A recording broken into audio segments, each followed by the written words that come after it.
बिस्मिल्लाहिर्रहमानिर्रहीम। आज का जो हमारा टॉपिक है ये है क्वेश्चन टाइप 3, जो कि रेशो के हम कुछ क्वेश्चंस कर रहे हैं। उसके अंदर आपको लेक्चर नंबर 2 में हम लोगों ने आपको बताया था कि कुछ टाइप ऑफ क्वेश्चंस होते हैं जिन्हें हमें करना होता है, जिसमें हमने सीरीज वाइज आपको वन बाय वन टाइप करा रहे हैं।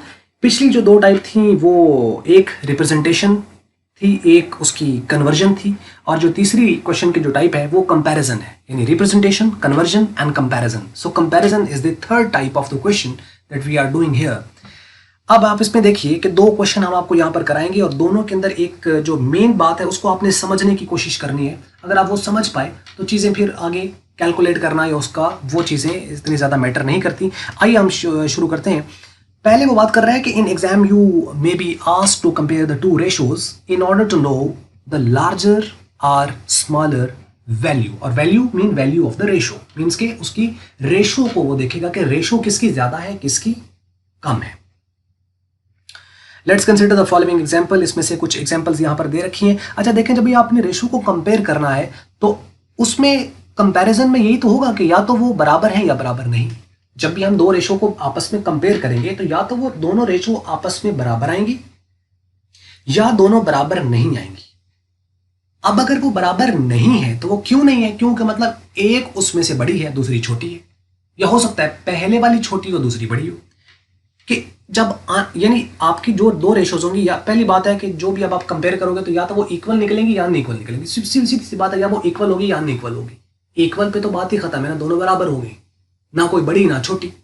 अगर अनइक्वल है तो इसका मतलब या तो पहली रेशो बड़ी है और दूसरी छोटी है, या पहली छोटी है दूसरी बड़ी है। वो हो जाएगा अनइक्वल की बेस पर। तो ये हम इसमें सिंपल देखना है। अब है कि इसको तरीकाकार क्या है। तो रेशो तो हमारे पास परसेंटेज की शक्ल में भी होती है, डेसिमल की शक्ल में भी होती है, फ्रैक्शन की शक्ल में भी होती है। हम इसको किसी भी शक्ल में कंपेयर करके देख सकते हैं। अगर इसको आपने फ्रैक्शन की शक्ल में देखना है तो उनका आप या तो ऊपर नोमिनेटर सेम कर लें या डिनोमिनेटर सेम कर लें, क्योंकि अगर दोनों रेशोज का डिनोमिनेटर सेम है तो आप कंपैरिजन कर सकते हो। दोनों का अगर नोमिनेटर भी सेम है तो आप कंपैरिजन कर सकते हो, बड़ी छोटी को देख सकते हो। हाँ, आप डेसिमल में भी आप लेके जा सकते हो। डेसिमल में भी आपको कंपेयर करना आता है, यानी 0.5 बड़ा है या 0.6 बड़ा है, या 0.4 छोटा है या 0.3 छोटा है। तो इसको आप कंपेयर कर सकते हो ना। तो मैं डेसिमल में भी कंपैरिजन किया जा सकता है, फ्रैक्शन की शक्ल में भी, परसेंटेज में भी किया जा सकता है। अब सवाल यहाँ पर यह है कि अब चूंकि तीन फॉर्म्स हैं तो तीन फॉर्म में से हम उसको कंपैरिजन सबसे आसान किस फॉर्म में रहेगा? तो आंसर है परसेंटेज की शक्ल में। कि आपको वो व्हाट्सएवर डेसिमल दे या चाहे वो आपको फ्रैक्शन दे और पूछे कि इसमें से आप कंपेयर करें, यानी बड़ी या छोटी आप रेशो निकालें, तो आप उसकी सिंपल परसेंटेज ले लीजिए।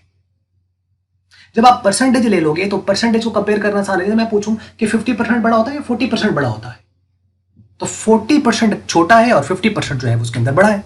तो मीन्स के परसेंटेज को कंपेयर करना जो है वो आसान है, तो हम परसेंटेज से करेंगे। आइए हम शुरू करते हैं क्वेश्चन 1 और क्वेश्चन 2 को। अच्छा, इस एग्जाम्पल को समझने से पहले इसको एक कहानी बना लेते हैं हम। फर्ज करें कि अली और अहमद जो हैं ये भाई हैं और इनका स्कूल में टेस्ट हुआ, और जब ये घर पहुंचे तो अली भागा भागा सबसे पहले अपने वालिद साहब के पास जाता है और उन्हें कहता है कि पापा मेरे 7 नंबर आए टेस्ट में, जबकि अहमद के पता है कितने आए हैं? उसके 6 नंबर आए हैं, तो उसका 1 नंबर कम आया है। फॉर एग्जाम्पल, पापा चले एक तो इस चीज़ पर यकीन नहीं रखते नंबरों के ऊपर, वो कहते हैं कि नहीं बेटा नंबर में क्या रखा है, लेकिन फिर भी वो एक चीज़ उन्होंने सोची कि अच्छा तुम्हारे नंबर तो बेटा ज़्यादा आए और अली का 1 नंबर कम आया, ऐसा लग रहा है। ऐसे में जब अहमद आता है तो वो पापा को कहता है कि पापा ऐसा नहीं है, मेरे जो 6 नंबर आए हैं वो 8 में से आए हैं, जबकि इसके जो नंबर आए हैं 7 वो 10 में से आए हैं। तो अब आप खुद ही देख लीजिए कि इसके ज़्यादा है या मेरे ज़्यादा है। इस इंटेलिजेंस पर पापा जो है वो बहुत खुश हुए और उसने अहमद का माथा चूम लिया। पता नहीं, अब बस देखते हैं अब इसको इस बेस पर जो है वो क्या बनता है। अब कुछ कैलकुलेशंस के पार्ट को हम समझेंगे। अब यहाँ पे हम देखने की कोशिश करें कि इनफैक्ट के अहमद के मार्क्स ज़्यादा हैं या अली के मार्क्स ज़्यादा हैं। देखने में लग रहा है कि अली के मार्क्स ज़्यादा हैं, कि उसके 7 हैं और अहमद के 6 हैं, उसके कम हैं। लेकिन अगर इसकी रेशो देखी जाए तो रेशो में हम रिलेशन देखते हैं, और रिलेशन टोटल के साथ देखेंगे। तो सबसे पहले हम देखते हैं कि रेशो ऑफ अलीज मार्क्स तो कैसे आएगा? 7/10, क्योंकि ये टोटल के साथ रेशो है कि उसके 7 मार्क्स हैं आउट ऑफ 10, तो हम क्या करेंगे उसको 7/10 कर देंगे। तो रेशो बन जाएगी यार। अब चूंकि यहाँ पे जैसे मैंने शुरू में कहा कि परसेंटेज हमने लेनी है, तो परसेंटेज में जाने के लिए हम 100 से मल्टीप्लाई करते हैं। हम सिंपल क्या करेंगे, इसको 100 से कर देंगे मल्टीप्लाई, तो ये इसको अगर आप कैलकुलेट करें तो ये 70% आ जाएगा। तो अली के जो मार्क्स हैं इस टेस्ट के वो हैं 70%, मतलब 100 में से 70 नंबर आते इस हिसाब से। जबकि अहमद की अगर उसने रेशो कंप्यूट की जाए तो उसमें देखें 6/8 बनेगा, तो 6/8 को हम 100 से कर देंगे मल्टीप्लाई, सीधा परसेंटेज निकाले तो उसकी 75%, मीन्स के इसकी परसेंटेज ज़्यादा है एज कम्पेयर टू अली। तो by comparing both the values we find that Ahmed's marks are more than Ali's marks. Ahmed के नंबर ज़्यादा हैं एज कम्पेयर टू अली।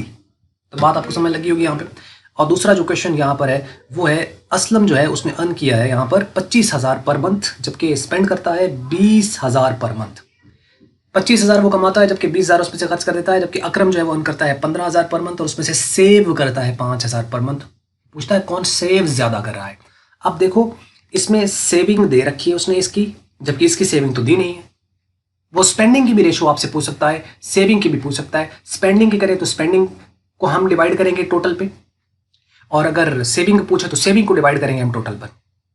जबकि इसमें क्वेश्चन में सेविंग है जबकि इसमें स्पेंडिंग है, तो चलो स्पेंडिंग है और टोटल भी है तो हम इससे भी सेविंग निकाल सकते हैं। तो मतलब 25,000 कमा रहा है, 20,000 खर्च करता है, मतलब सेव कर रहा है 5,000। असलम सेव कर रहा है 5,000 रुपये, और ये जो अकरम है ये 15,000 कमाता है, उसमें से 5,000 सेव करता है, मतलब ये 10,000 खर्च कर देता है।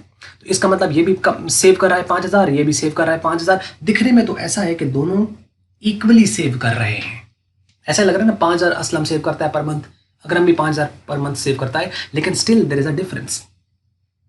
इनकी अमाउंट सेम है लेकिन रेशो जो कि होता है वो रिलेशन होता है टोटल के साथ, तो या कोई सी भी दो रेशो के दरम्यान रिलेशन होता है तो ये वेरी करेगा। अब उसको हम देखें सबसे पहले, तो हम ये नहीं कहेंगे कि चूंकि दोनों की रकम सेम है जी तो दोनों इक्वली सेव कर रहे हैं, इक्वली सेव नहीं कर रहे हैं, रेशो वाइज डिफरेंट है।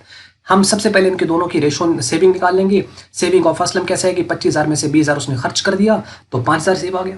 उसके बाद जो अकरम है इसके 15,000 में से 10,000 निकालें तो उसका 5,000 आ गया, तो दोनों की सेविंग तो 5,000 है। अब हम इनकी रेशो निकालेंगे, सेविंग बाय टोटल 5,000, इसको 25,000 पे डिवाइड किया, ये आ जाएगी इसकी रेशो। और इसको अगर आप सेविंग रेशो को हम परसेंटेज में लेके जाएं तो 100 से कर देंगे मल्टीप्लाई, तो 5,000 बटा 25,000 मल्टीप्लाई 100 तो इसकी आ जाएगी 20%, कि ये 20% जो है वो सेव कर रहा है। जबकि अगर आप अकरम के देखें यहाँ पे तो उसमें 5,000 को 15,000 पे डिवाइड करेंगे और 100 से मल्टीप्लाई करें तो ये 33.33% ही आता है। अब इन दोनों को हम अगर देखें तो ये 20% सेव कर रहा है और ये ऑलमोस्ट आप इसको राउंड ऑफ कर दे तो ये तकरीबन 34% सेव कर रहा है। तो इसका मतलब है कि अकरम ज़्यादा सेव कर रहा है, हालांकि अकरम भी 5,000 सेव कर रहा है और असलम भी 5,000 सेव कर रहा है, लेकिन रेशो दोनों की डिफरेंट है। तो बात समझ लगी आपको। So by comparing the both ratios we find the saving ratio of Akram is more, however both are saving same amount of money, कि वो same amount of money save कर रहे हैं लेकिन स्टिल अकरम ज़्यादा सेव कर रहा है as compared to the Aslam. तो ये बात आपको समझ लगी होगी यहाँ पे कि एक रेशो जो होती है वो कैसे डिफरेंट होती है एक एब्सोल्यूट वैल्यू से, क्योंकि ये एक रिलेशन है कि एक रिलेटिव टर्म है और वो एक एब्सोल्यूट टर्म होती है। तो यहाँ पे बात आपको समझ लगी होगी। ये था हमारा तीसरा पोर्शन, तीसरा टाइप ऑफ क्वेश्चन जिसको हम कंपैरिजन का नाम दे रहे हैं। तो इस तरह के कुछ क्वेश्चंस आपको आ सकते हैं, चाहे वो अमाउंट कंपेयर करा ले या कोई भी आपके पास क्वांटिटी वैल्यू कोई से भी कंपैरिजन के लिए आपसे पूछ सकता है। तो तरीकाकार यही होगा आपको, तो उसके अकॉर्डिंगली आपने इसको कर लेना है। उम्मीद करते हैं आपको ये समझ बात लग गई होगी। और बस ये था, अगर आपको मल्टीपीडिया की वीडियो अच्छी लगी तो उसको आप लाइक कर लें, शेयर कर लें दूसरों के साथ। अगर आपको अच्छी नहीं लगी तो उसको कर दें आप डिसलाइक। और वीडियो देखने का हमेशा की तरह बहुत बहुत शुक्रिया।